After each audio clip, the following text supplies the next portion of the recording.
This is a cloud weather alert. Tracking Ian.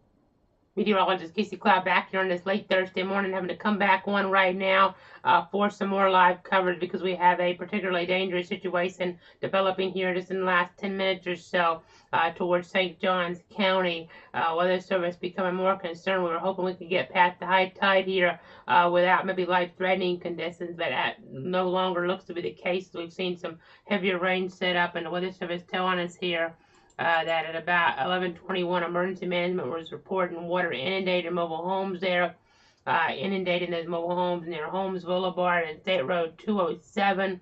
The combination of the rainfall, which is coming in at a pretty good clip right now, and that storm surge is causing flash flooding in the warned area. Between 3 and 7 inches of rain have fallen, and additional amounts of 2 to 4 inches possible here. So potentially life-threatening situation around St. Augustine right now, so we have to come back on for a little bit to protect you, your friends, and your family here on this Thursday morning. St. Augustine Beach, St. Augustine Shores, St. Augustine South, Butler Beach, Crescent Beach, Volano Beach, DuPont Center, and Anastasia there under this flash flood warning, a PDS, a particularly dangerous situation, flash flood warning right now. Remember to turn around, don't drown. That flash flooding threat is considerable in nature here as we're looking toward this area. Really seeing that rain come on down at a pretty good clip now. I mean, it shows up only about a ½ inch to an inch an hour on here, but I think these tropical downpours are a little bit more efficient, actually, in terms of that rainfall production here. Again, we're seeing a situation right now where that rain's just really coming down. I know. Again, that storm surge coming in at high tide as well, and the combination is not what we want to see here in St. Johns County with Ian. So we've been doing Ian coverage this morning, but now having to focus on our PDS situation. I know we've had some flash flood emergencies to the south. We hadn't had any flash flood emergencies in our covered area until about 10 minutes ago. But we had this one issued here. You see a couple flood reports coming in.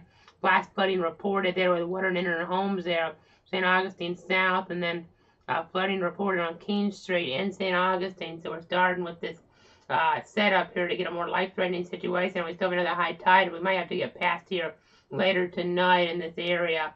And we have to watch toward Mayport. It'll be even higher than there than it is right now. So nasty scenario in the nation's oldest city right now with the low-lying areas here really having some problems. Unfortunately, we're hoping we could get past this here, but with that rain that's really entering the picture here, we're just getting the wrong setup here to come into play right now in St. Johns County to really cause some problems right now here as we're live on the air with you here, continuing to follow things.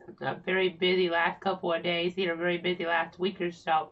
In fact, in the Weather Center with Ian, and we'll go ahead and say right now the current Doppler radar view. This is off the Melbourne site, so I'll switch it, and then we'll try to give you a better vantage point of things. But again, I'm just continuing to track everything here towards St. Johns County.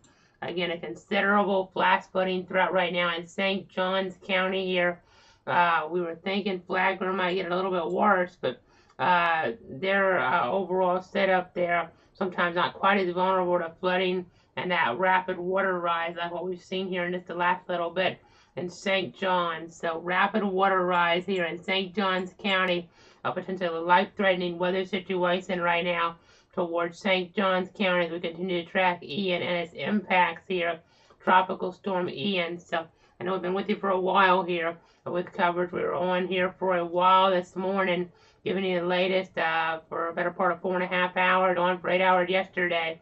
But we're having to come back with you now because we have a potentially life-threatening weather situation right now in St. John's. I mean, the rain is heavier than it looks on the Doppler ray as we go between some different sources here right now. We pop up some different things so you guys get an idea of exactly what is happening here. Again, you see our box here. It shows up in the green on this mode. I don't have it set to the different type of classifications for the alerts here, but again, a flash flood warning. I know east of Starkville hit about 6/10 of an inch today. Looking back yesterday here, getting about a ½ an inch, so just a little over an inch so far, and the numbers reducing considerably here in terms of the overall rainfall threat here toward Bradford County. But as we get over toward the east, it's a different story. And then with that surge coming in, we talked about the storm surge warning in play. It still remains in effect there for those coastal areas. And we're seeing areas here right now potentially a life-threatening weather situation. St. Augustine Beach, Crescent Beach here. Potentially a life-threatening scenario here, a PDS warning in play. Particularly dangerous situation. These rarely get issued by the Weather Service there. And I know we've seen quite a few toward Central Florida, but we hadn't had any by the Jacksonville office for flash flooding in a while. Not quite a flash flooding emergency. I know we saw that toward areas in Matthew there up toward, I believe it was Egan's Creek there. I might have that just a little bit off, but up toward Nassau County back in 2016. But right now we're down